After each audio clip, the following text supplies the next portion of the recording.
عہد گھٹن میں اے یارو بڑا پرفتن دور جہاں اہل بیت کو گالیاں بکی جاتی ہیں، حالانکہ یہ بڑا پرانا کام ہے۔ حدیث شریف بیان کی جاتی ہے اور جلسوں میں گج وج کے سج دج کے دستارے جبے پہن کر جھنڈے ہوا میں لہرا کر اور قادیانی کو نظر میں رکھ کے کہا جاتا ہے من سب نبی فقتلوہ۔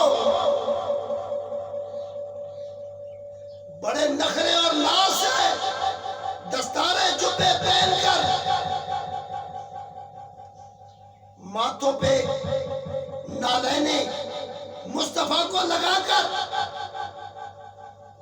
اپنے سینوں پر نالین مصطفیٰ کو لگا کر کہتے ہیں من سب نبی فقتلوہ، جس نے نبی کو گالی دی وہ قتل کرنے کے لائق ہے، اس پر قتل کرنا آپ کے لیے لازم ہے کہ تم اس کو قتل کرو۔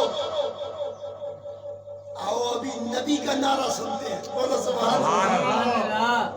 یہ فرمان بھی نبی کا ہے، یہ فرمان بھی نبی کا ہے، لیکن میرے نبی نے فرمایا یہاں تک نہ ٹھہرنا، تھوڑا آگے چلے جانا۔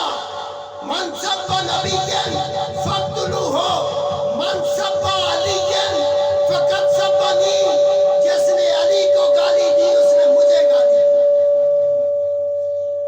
حضور نے کیا فرمایا؟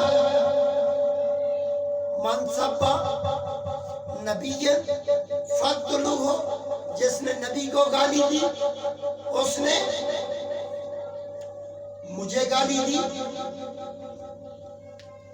نبی پاک فرماتے ہیں من سب نبی، جو نبی کو گالی دے فقتلوہ، اس کو قتل کرو۔